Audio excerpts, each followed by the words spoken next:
Andraban, very good morning. Very good morning, Vinisha. പ്രതീക്ഷയുടെ ഒരു പ്രഭാതമാണ്. ഒരുപാട് കാര്യങ്ങൾ പ്രതീക്ഷിക്കുന്നുണ്ട് നമ്മൾ യൂണിയൻ ബജറ്റിൽ.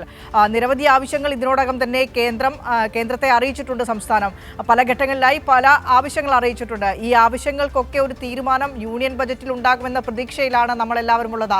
എയിംസ് കാലാകാലങ്ങളായുള്ള നമ്മുടെ ആവശ്യമാണ്. വിഴിഞ്ഞത്തിന് പ്രത്യേക പാക്കേജ്, പ്രത്യേക സാമ്പത്തിക പാക്കേജ്, വയനാട് ദുരന്തം ഉൾപ്പെടെയുള്ള സമയങ്ങളിൽ നമ്മൾ ആവശ്യപ്പെട്ടതാണ്. അതുപോലെ തന്നെയാണ് നമ്മുടെ കാർഷിക മേഖലയിൽ വിവിധ കാർഷികോൽപ്പന്നങ്ങളുടെ താങ്ങുവില, നെല്ലായാലും റബ്ബറായാലും കശുവണ്ടി ആയാലും കയറായാലും, ഒപ്പം മനുഷ്യ വന്യജീവി സംഘർഷങ്ങൾ ഒഴിവാക്കാനായി കേന്ദ്ര വന്യജീവി നിയമത്തിൽ ഇടപെടൽ വേണം. അതിന് സംഘർഷം ലഘൂകരിക്കാനായി വേണ്ട സാമ്പത്തിക പാക്കേജുകൾ, ഇടപെടലുകൾ, പദ്ധതികളൊക്കെ പ്രഖ്യാപിക്കണമെന്നുള്ള അങ്ങനെ നിരവധിയായ ബക്കറ്റ് ലിസ്റ്റ് തന്നെ ഉണ്ട് കേരളത്തിൻ്റെ ആവശ്യങ്ങളായി കേന്ദ്രത്തിന് മുൻപിൽ. ഇതൊക്കെ നമ്മൾ പ്രതീക്ഷിക്കുകയാണ് യൂണിയൻ ബജറ്റിൽ നിന്നും.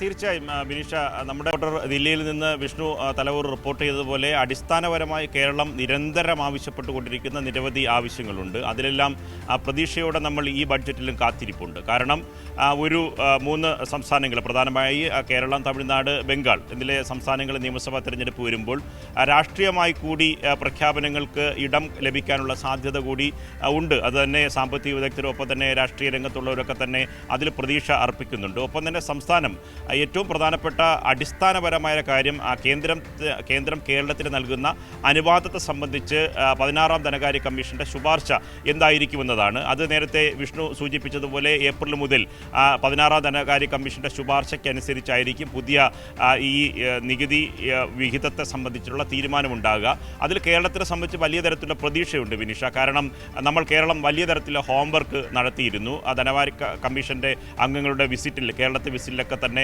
നമുക്ക് നമ്മുടെ പ്രശ്നങ്ങൾ ബോധ്യപ്പെടുത്താനായി. അത് അടിസ്ഥാന മേഖലയിലുള്ള പരമ്പരാഗത വ്യവസായങ്ങളാകട്ടെ, ഒപ്പം തന്നെ നെല്ല്, കാർഷിക വിളകളായിട്ടുള്ള നെല്ല്, ഒപ്പം തന്നെ നെല്ല് സംഭരണവുമായി ബന്ധപ്പെട്ട പ്രശ്നങ്ങൾ, റബ്ബറുമായി ബന്ധപ്പെട്ട വിഷയങ്ങൾ, അങ്ങനെ കേരളത്തിൽ നേരിടുന്ന പ്രശ്നങ്ങൾ, ഒപ്പം തന്നെ വിഹിതത്തിൽ നിലവിലുള്ളത് 42% സംസ്ഥാനങ്ങൾക്ക് നൽകുന്നത് 50ലേക്ക് ഉയരും എന്ന പ്രതീക്ഷ നമ്മൾ പങ്കുവയ്ക്കുന്നു. ഒപ്പം തന്നെ കേരളത്തിന് നിലവിൽ അനുവദിച്ചിട്ടുള്ള 1.93 എന്ന വിഹിതം വർദ്ധിക്കുകയും അത് നമുക്ക് 2.79% വർദ്ധിക്കുമെന്നതാണ് നമ്മുടെ പ്രതീക്ഷ. അങ്ങനെ വർദ്ധിച്ചാൽ ഏകദേശം വലിയ തരത്തിലുള്ള സാമ്പത്തിക ഞെരുക്കത്തിൽ നിന്ന് നമ്മൾ ധനമന്ത്രി കെ എൻ ബാലഗോപാൽ പ്രഖ്യാപിച്ച ബഡ്ജറ്റിലെ കാര്യങ്ങൾ ദീർഘവീക്ഷണത്തോടെ മുന്നോട്ട് കൊണ്ടുപോകാൻ കഴിയും.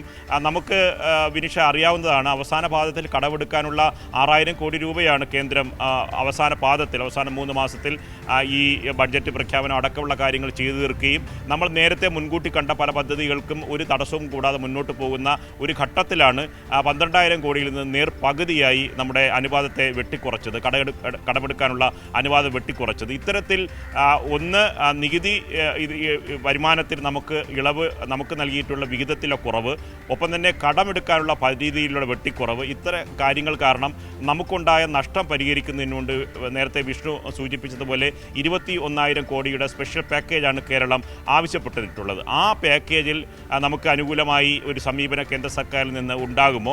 ഒപ്പം തന്നെ 16ാം ധനകാര്യ കമ്മീഷനിൽ ഞാൻ നേരത്തെ സൂചിപ്പിച്ചതുപോലെ 42% നിന്ന് അത് 50% ഉയരുമോ? 2.79% നമ്മുടെ നികുതി വിഹിതം, കേന്ദ്രം നമുക്ക് നൽകുന്ന വിഹിതം വർദ്ധിക്കുമോ എന്ന കാര്യമാണ്. ഈ 3 കാര്യങ്ങൾ മറ്റ് പ്രഖ്യാപനങ്ങളെക്കാൾ കേരളത്തിന് ഏറ്റവും പ്രധാനപ്പെട്ട കാര്യമാണ്. ഭാവി കേരളത്തെ സംബന്ധിച്ചിടത്തോളം ഏറ്റവും പ്രധാനപ്പെട്ട കാര്യമാണ്. ധനമന്ത്രി കെ എൻ ബാലഗോപാലിൻ്റെ ബഡ്ജറ്റിൽ തന്നെ 50,000 കോടി രൂപയുടെ കേന്ദ്ര സഹായമാണ് നമ്മൾ ബഡ്ജറ്റിൽ തന്നെ പ്രതീക്ഷിക്കുന്നത്. ഏറെക്കുറെ 16ാം ധനകാര്യ കമ്മീഷന്റെ ശുപാർശകൾ പ്രകാരം അത് നമുക്ക് ലഭിക്കുന്ന പ്രതീക്ഷ നമ്മൾ വച്ചു പുലർത്തുന്നുണ്ട്. അത് കേരളത്തെ സംബന്ധിച്ചിടത്തോളം ഏറ്റവും പ്രധാനപ്പെട്ട കാര്യമാണ്. മറ്റൊന്ന്, തൊഴിലുറപ്പ് പദ്ധതിയുമായി ബന്ധപ്പെട്ട് ഇപ്പോഴുള്ള കേന്ദ്രത്തിൻ്റെ 60% എന്ന് പറയുന്നത് അത് 75% ഉയർത്തണമെന്ന കേരളത്തിൻ്റെ ആവശ്യമാണ്. കേന്ദ്രം പൂർണ്ണമായി തൊഴിലുറപ്പ് പദ്ധതി നിർത്തലിലേക്ക് പോകുമ്പോഴാണ് സംസ്ഥാനം 1000 കോടി രൂപ ധനമന്ത്രി കെ എൻ ബാലഗോപാൽ തന്നെ അദ്ദേഹത്തിൻ്റെ പ്രഖ്യാപനവുമായി ബന്ധപ്പെട്ട് ഉദ്യോഗസ്ഥരുടെ ശമ്പള പരിഷ്കരണവും അവരുടെ പെൻഷൻ സംവിധാനങ്ങൾ മാറ്റുന്നത് സംബന്ധിച്ച്, DA കുടിശ്ശിക സംബന്ധിച്ചും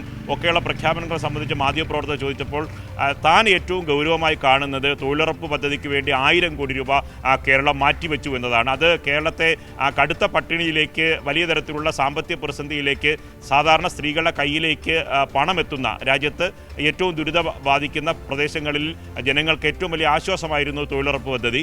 അത് വന്നത് ഇടതു സർക്കാരിൻ്റെ കാലത്താണ്, ഇടതുപക്ഷം കൂടി പിന്തുണയ്ക്കുന്ന UPA സർക്കാരിൻ്റെ കാലത്താണ്. അത് തുടർന്നു പോവുകയായിരുന്നു. പക്ഷേ അതിൻ്റെ കടക്കൽ കത്തിവയ്ക്കുന്ന സമീപനങ്ങളിലേക്ക് കേന്ദ്ര സർക്കാർ പോവുകയും അത് ഏറെക്കുറെ നിർത്തുന്ന അവസ്ഥയിലേക്ക് പോകുന്നത് സംസ്ഥാനത്തിൻ്റെ ഭാഗത്തേക്ക് ആ തുക കൂടി, ആ ബാധ്യത കൂടി അടിച്ചേൽപ്പിക്കുന്ന ഘട്ടത്തിലേക്ക് പോകുമ്പോഴും കേരളം ഒരു ചെറുത്തുനിൽപ്പിൻ്റെ ഭാഗമായിട്ടാണ് 1000 കോടി രൂപ മാറ്റിവെച്ചത്. അങ്ങനെ 1000 കോടി രൂപ ബഡ്ജറ്റിൽ മാറ്റിവെക്കുമ്പോൾ തന്നെ എത്ര ഈ കാര്യങ്ങളിൽ തൊഴിലുറപ്പ് പദ്ധതിയുമായി ബന്ധപ്പെട്ട സ്ത്രീകൾക്കാണ് ഏറ്റവും കൂടുതൽ തുക ഈ വീടുകളിലേക്ക്, ഭവനങ്ങളിലേക്ക് എത്തുക. കേരളത്തിൻ്റെ മൊത്തം സമ്പദ് വ്യവസ്ഥയിലേക്ക് വലിയ തരത്തിലുള്ള ചാലകശക്തിയായി മാറുന്നതാണ് ഈ തൊഴിലുറപ്പ് പദ്ധതി. അത് 60% നിന്ന് 75% ഉയർത്തണമെന്ന കേരളത്തിൻ്റെ ആവശ്യം ഏറ്റവും നിർണായകമായ കാര്യമാണ്. ഒപ്പം തന്നെ വിനീഷയും ഒപ്പം തന്നെ നമ്മുടെ ദില്ലിയിൽ നിന്ന് വിഷ്ണു തലവൂരും റിപ്പോർട്ട് ചെയ്തതുപോലെ നമ്മൾ സ്ഥിരമായി ആവശ്യപ്പെടുന്ന, കേരളം പ്രതീക്ഷിക്കുന്ന ഒന്ന് എയിംസ്.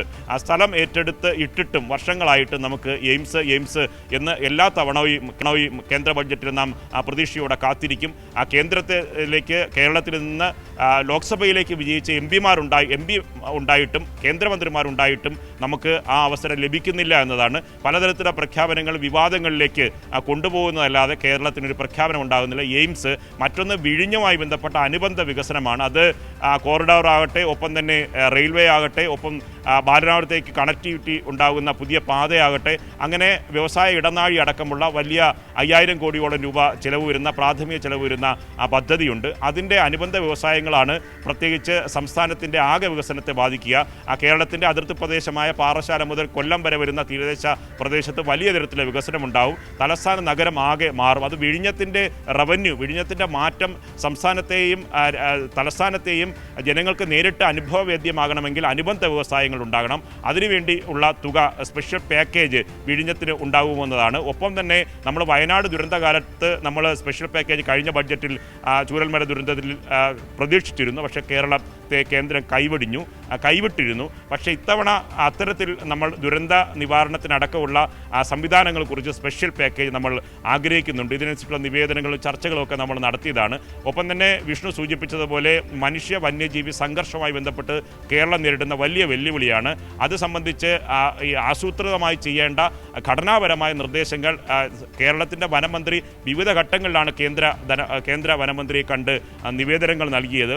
അത് സംബന്ധിച്ച് വിവിധ പ്രോജക്റ്റുകളുണ്ട്. അതിന് സാമ്പത്തികമായി കേന്ദ്രം സഹായിക്കേണ്ട നിയമപ്രശ്നങ്ങളുണ്ട്. ഇത്തരം കാര്യങ്ങൾ സംബന്ധിച്ചിട്ടുള്ള പാക്കേജ് ഞാൻ നേരത്തെ സൂചിപ്പിച്ചതുപോലെ നെല്ല് എടുക്കുന്നതുമായി ബന്ധപ്പെട്ട അതിൻ്റെ അടിസ്ഥാന വിലയുമായി ബന്ധപ്പെട്ട ആ കാര്യങ്ങൾ, റബ്ബർ സംബന്ധിച്ച് ഏറ്റവും പ്രധാനപ്പെട്ട കാര്യം, ഇത് രണ്ട് സംബന്ധിച്ച പ്രഖ്യാപനങ്ങൾ ഉണ്ടാകുമെന്നതാണ്. മറ്റൊരു കാര്യം കൂടി കൂട്ടിച്ചേർക്കാനുള്ളത്, പ്രധാനമന്ത്രി നരേന്ദ്രമോദി തിരുവനന്തപുരത്തെത്തിയപ്പോൾ പ്രത്യേകിച്ച് തലസ്ഥാന നഗരത്തിൽ BJP അധികാരത്തിലിരിക്കുകയാണ്.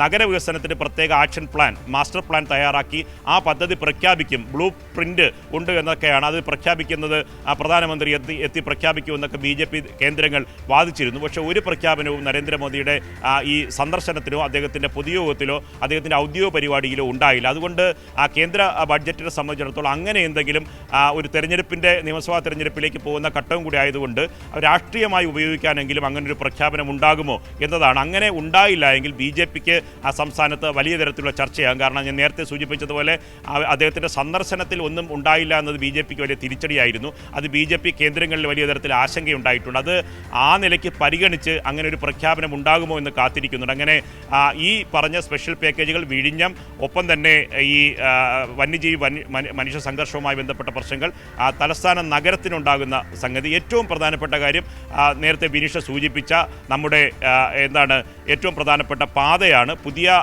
നിർദ്ദേശങ്ങൾ കേരളയിലായിരുന്നു ഏറ്റവും നിർദ്ദേശമായി കേരളം മുന്നോട്ട് വെച്ചത്. ആ ഘട്ടത്തിൽ വലിയ തരത്തിലുള്ള എതിർപ്പ് പ്രതിപക്ഷവുമായി രംഗത്തെത്തി. കേന്ദ്ര സർക്കാരിൻ്റെ അനുമതി ആ ഘട്ടത്തിൽ അതിവേഗ പാതയെ സംബന്ധിച്ചുണ്ടായില്ല. പക്ഷേ ഇപ്പോൾ തത്വത്തിൽ കേരളത്തിലെ ജനങ്ങളെല്ലാം ആദ്യഘട്ടത്തിൽ രണ്ടാം പിണറായി സർക്കാർ അങ്ങനൊരു പദ്ധതി മുന്നോട്ട് വെച്ചപ്പോൾ എതിർത്തവരെല്ലാം തത്വത്തിൽ അങ്ങനൊരു അതിവേഗ പാത വേണം എന്ന രീതിയിലേക്ക് എത്തിയിട്ടുണ്ട്. അതുകൊണ്ട് ഒരു തെരഞ്ഞെടുപ്പിൻ്റെ ഘട്ടം കൂടി ആയതുകൊണ്ട് കേന്ദ്രം പദ്ധതിയുടെ പേരെന്ത് തന്നെ ആയിരുന്നാലും അതിവേഗ പാത എന്ന കേരളത്തിൻ്റെ ആവശ്യം അംഗീകരിച്ച് ഒരു പദ്ധതിയായി പ്രഖ്യാപിക്കുമോ എന്നതാണ് ഏവരും ഉറ്റുനോക്കുന്നത്. വിനീഷ. നൃപൻ, അതിലെ ഏറ്റവും പ്രസക്തമായ കാര്യം തന്നെയാണ് നൃപൻ സൂചിപ്പിച്ചത്. രാഷ്ട്രീയപരമായ പ്രഖ്യാപനങ്ങൾ, പ്രത്യേകിച്ച് നിയമസഭാ തെരഞ്ഞെടുപ്പ് അടുത്തിരിക്കുന്ന സാഹചര്യത്തിൽ കേരളത്തിൽ ഒരു അക്കൗണ്ട് തുറക്കാൻ BJP കച്ചകെട്ടി ഇറങ്ങിയിരിക്കുന്ന ഒരു സാഹചര്യത്തിൽ, അപ്പോൾ അത്തരത്തിന് അതിൽ പ്രാധാന്യം നൽകുന്ന, അതിന് സാഹചര്യം ഒരുക്കുന്ന തരത്തിൽ BJP പ്രവർത്തകരെ കുറച്ചുകൂടെ അവർക്ക് പിടിച്ചു നിൽക്കാൻ പറ്റുന്ന പാകത്തിലുള്ള പദ്ധതി പ്രഖ്യാപനങ്ങളും കൂടെ നമ്മൾ കാണേണ്ടിയിരിക്കുന്നു, പ്രതീക്ഷിക്കേണ്ടിയിരിക്കുന്നു. വിനിഷ, കാരണം ജനങ്ങളോട് ഇനി BJP പ്രത്യേകിച്ച് കഴിഞ്ഞ തദ്ദേശ തെരഞ്ഞെടുപ്പുമായി ബന്ധപ്പെട്ട് ഇനി നിയമസഭാ തെരഞ്ഞെടുപ്പും തദ്ദേശ തെരഞ്ഞെടുപ്പിനെ താരതമ്യം ചെയ്യുമ്പോൾ വലിയ മുന്നേറ്റമാണ്. അത് രാഷ്ട്രീയമായി BJPക്ക് വലിയ മുന്നേറ്റമുണ്ട്. തലസ്ഥാന നഗരം BJP പിടിച്ചു എന്നതിൻ്റെ പ്രചരണമുണ്ട്. പക്ഷേ വോട്ടുകളുടെ കണക്കെത്തുമ്പോൾ പാർലമെൻറ്റ് തെരഞ്ഞെടുപ്പിൽ നിന്ന് താഴേക്കാണ് BJP പോയത്. പക്ഷേ തദ്ദേശ തെരഞ്ഞെടുപ്പിൻ്റെ പൊതു സാഹചര്യമല്ല BJP ഒരു പ്രധാനപ്പെട്ട ത്രികോണ മത്സരത്തിൻ്റെ സാധ്യതയിലേക്ക് കേരളത്തിൽ ആകമാനം മാറുന്നു എന്നാണ് BJP കേന്ദ്രങ്ങൾ നൽകുന്നത്. അതിൻ്റെ അടിസ്ഥാനത്തിൽ നിയമസഭാ തെരഞ്ഞെടുപ്പിനെ വളരെ ഗൗരവത്തോടെ BJP കാണുന്നുമുണ്ട്. കേന്ദ്രത്തിലെ BJP ലീഡർഷിപ്പും അത് ഗൗരവത്തോടെ കാണുന്നുണ്ട്. അതുകൊണ്ട് ഇനി വെറും പ്രഖ്യാപനങ്ങളോ വെറും ഈ പറഞ്ഞ സ്റ്റേറ്റ്മെൻറ്റ് കൊണ്ട് മാത്രം മുന്നോട്ട് പോകാൻ കഴിയില്ല. കാരണം കേന്ദ്രം കേരളത്തിന് എന്ത് നൽകി എന്ന ന്യായമായ ചോദ്യം ബഡ്ജറ്റിൽ അതിരൂക്ഷമായ വിമർശനമല്ല, കണക്കുകൾ നിരത്തിയാണ് ധനമന്ത്രി KN ബാലഗോപാൽ മുന്നോട്ട് വച്ചത്. കേന്ദ്രത്തിനെതിരെയുള്ള സമരം, പ്രക്ഷോഭമൊക്കെ സംസ്ഥാന സർക്കാർ തുടർന്നുകൊണ്ടിരിക്കുന്നു. ദുരന്തകാലത്ത് പോലും കേരളത്തെ കൈവിടുന്ന കേന്ദ്ര സർക്കാർ. അപ്പോൾ എയിംസ് എന്ന കാര്യത്തിൽ കേന്ദ്രമന്ത്രിമാർ കേരളത്തിൽ നിന്നുണ്ടായിട്ടും എവിടെ എയിംസ് എന്ന ചോദ്യം മുഴങ്ങിക്കേൾക്കുന്നു. സ്പെഷ്യൽ പാക്കേജുകൾ സംബന്ധിച്ച് ചോദ്യം വരുന്നു. വിഴിഞ്ഞം അനുബന്ധ വ്യവസായങ്ങൾ കേന്ദ്ര സർക്കാരിൻ്റെ നേട്ടമാണ് എന്ന് കഴിഞ്ഞ ദിവസങ്ങളിൽ പോലും BJP ലീഡർഷിപ്പ് പറയുമ്പോൾ അതുമായി ബന്ധപ്പെട്ട് കേന്ദ്രത്തിൻ്റെ പങ്ക് എന്താണ് എന്നത് ഏറ്റവും പ്രധാനപ്പെട്ട കാര്യമാണ്. നമുക്ക് VGF ഗ്രാൻഡ് തരാതെ നമുക്ക് അത് പലിശയായി തിരിച്ചടയ്ക്കേണ്ട തുകയായിട്ടാണ് കേരളത്തിന് വിഴിഞ്ഞത്തിൻ്റെ ഗ്രാൻഡ് ലഭിച്ചത്. അത്തരത്തിലുള്ള വലിയ തരത്തിലുള്ള വിമർശനങ്ങൾ നമുക്ക് നിലനിൽക്കുന്നുണ്ട്. അതുകൊണ്ട് ഈ വിനിഷ നേരത്തെ സൂചിപ്പിച്ച ഏറ്റവും പ്രധാനപ്പെട്ട കാര്യം, ഒരു തെരഞ്ഞെടുപ്പിൻ്റെ ഘട്ടമായതുകൊണ്ട് BJP ലീഡർഷിപ്പിന് പറയാനെങ്കിലും, കേരളത്തിലെ ജനങ്ങളോട് പറയാനെങ്കിലും ഈ പദ്ധതികളുടെ പ്രഖ്യാപനം ഉണ്ടാകുമോ എന്നതാണ് ഏവരും ഉറ്റുനോക്കുന്നത്. നമ്മുടെ അടിസ്ഥാനപരമായ പ്രധാനപ്പെട്ട കാര്യങ്ങളിൽ മാറ്റമുണ്ടാകും. ഒന്ന്, 16ാം ധനകാര്യ കമ്മീഷൻ്റെ ശുപാർശ കേരളത്തിന് അനുകൂലമാണോ എന്നതാണ്. അത് കേന്ദ്ര സർക്കാർ അംഗീകരിച്ച് കേരളത്തിന് അർഹമായ വിഹിതം നൽകുമോ? ഒപ്പം തന്നെ വിഴിഞ്ഞം പോലെയുള്ള വൻകിട പദ്ധതിക്ക് സഹായം ലഭിക്കുമോ? നഗരവികസനം സംബന്ധിച്ച് നേരത്തെ തിരുവനന്തപുരത്തെ നഗരസഭ മേയറായിട്ടുള്ള തിരുവനന്തപുരത്തെ മേയറായിട്ടുള്ള VV രാജേഷിനെ തെരഞ്ഞെടുപ്പിന് മുമ്പ് പ്രഖ്യാപനം നടത്തിയ പ്രത്യേക, അതായത് ലോക നിലവാരത്തിലുള്ള നഗരമായി രാജ്യത്തെ 3 നഗരങ്ങൾ തിരഞ്ഞെടുക്കുമ്പോൾ അതിലൊരു നഗരം തിരുവനന്തപുരമായിരിക്കും. അടുത്ത് തിരുവനന്തപുരത്തിൻ്റെ വികസനമാണ് BJP കേന്ദ്ര സർക്കാരിൻ്റെ ഏറ്റവും പ്രധാനപ്പെട്ട ലക്ഷ്യം. അതിൽ പ്രധാനമന്ത്രി വലിയ പ്രഖ്യാപനം നടത്തുമെന്ന് പറഞ്ഞ കാര്യം, അതൊക്കെ തന്നെ തെരഞ്ഞെടുപ്പിൽ ചർച്ച ചെയ്യുമെന്ന കാര്യം ഉറപ്പാണ്. അതുകൊണ്ട് അത്തരത്തിലുള്ള പ്രഖ്യാപനങ്ങൾ ഈ തെരഞ്ഞെടുപ്പ് ലക്ഷ്യമിട്ടെങ്കിലും അങ്ങനെ ഒരു പ്രഖ്യാപനങ്ങൾ ഉണ്ടാകുമോ എന്നതാണ് നാം നോക്കുന്നത്. പക്ഷേ പ്രഖ്യാപനങ്ങൾ മാത്രമല്ല, അടിസ്ഥാനപരമായി ഫെഡറൽ തത്വങ്ങൾ അംഗീകരിച്ചുകൊണ്ടുള്ള സംസ്ഥാനത്തെ പരിഗണിക്കുന്ന, കേരളത്തെ മാത്രമല്ല സംസ്ഥാനങ്ങളെ, BJP ഇതര സംസ്ഥാനങ്ങളെ കൂടി പരിഗണിക്കുന്ന 16ാം ധനകാര്യ കമ്മീഷന്റെ ശുപാർശയാണ് കേരളം ഏറ്റവും കൂടുതൽ ഉറ്റുനോക്കുന്നത്. ബിനിഷ.